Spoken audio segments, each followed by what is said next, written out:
Hello friends, ఈరోజైతే నేను day 5 of preparation అయితే స్టార్ట్ చేశాను.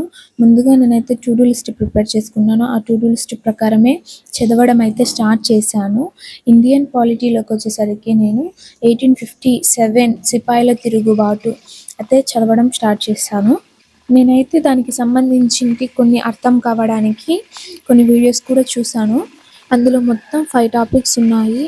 వచ్చేసి సిపాయిల తిరుగుబాటుకు గల కారణాలేమిటి, ఏ ప్రదేశాలపై వారు తిరుగుబాటు చేశారు, ఆ తర్వాత వచ్చేసరికి సిపాయిల తిరుగుబాటుకి విఫలాలు ఏంటి, ఫలితాలు ఏంటి, స్టేట్మెంట్స్ ఏంటి అని. కానీ నేనైతే 2 టాపిక్స్ కంప్లీట్ చేశా. అవి వచ్చేసరికి కారణాలు మరియు ప్రదేశాలు. ఇంకా 3 టాపిక్స్ అయితే ఉన్నాయి. ఆ 3 టాపిక్స్ వచ్చేసి నెక్స్ట్ డే చదవడానికైతే పెట్టుకున్నాను, అయిపోలేదు. ఆ తర్వాత వచ్చేసరికి స్పోకెన్ ఇంగ్లీష్లో present perfect tense, present perfect continuous tense అవైతే చూశాను. ఆ తర్వాత వచ్చేసరికి రోజుట్లాగానే ఇంగ్లీష్ వర్డ్స్ కూడా నేర్చుకున్నాను. ఆ తర్వాత వచ్చేసి నేను కొన్ని ఫ్యాక్ట్స్ కంటెంట్ అయితే రాశాను. ఈవినింగ్ వచ్చేసరికి నేను ఓన్లీ నెంబర్ సిరీస్ ఒక్కటి చూసుకున్నాను. ఆ తర్వాత వచ్చేసరికి మార్నింగ్ చదివింటి ఒకసారి చూసుకున్నాను. ఆ విధంగా అయితే నా టు డూ లిస్ట్ మొత్తం నేను కంప్లీట్ చేసుకున్నాను.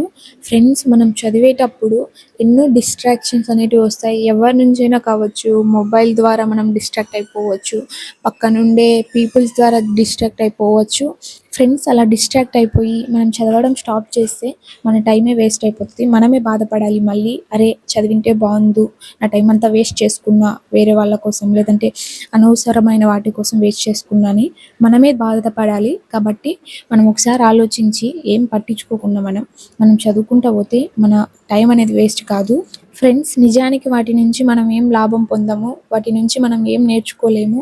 కాబట్టి మనం వేటిని పట్టించుకోకూడదు. మన మొబైల్ ఫోన్ను కానీ, ఏదైనా డీమోటివేటెడ్ చేసే పర్సన్స్ని కానీ మనం ఏం పట్టించుకోకూడదు. చూసి వాళ్ళు చెప్పింది విని చూసి పోవాలి అంతే. మనం ఏం చేయకూడదు, మనం ఏం రెస్పాండ్ కూడా అవ్వకూడదు. అంతేలే అనుకుని పోవాలి. ఫ్రెండ్స్, టైం చాలా విలువైనది. ఒక్కసారి వెళ్ళిపోతే రాదు మళ్ళీ. చూసుకోండి, ఒకసారి ఆలోచించుకోండి. ఎవరైనా కావచ్చు, నేనైనా కావచ్చు, మీరైనా కావచ్చు, ఎవరైనా ఒక్కసారి వెళ్ళిపోతే రాదు. ఎంత టైం వేస్ట్ చేస్తానో అని మళ్ళీ మనమే బాధపడాల్సింది వస్తుంది. కాబట్టి ఆలోచించుకొని మన చదువు మీద ఫోకస్ చేస్తే మనకు చాలా మంచిది. మనం ఏం లాస్ అయిపోము, మనం అనుకున్నది సాధిస్తాము. కాబట్టి ఫ్రెండ్స్, మన ప్రిపరేషన్ అయితే ఎప్పటికీ ఆపకూడదు. Thank you for watching. All the best.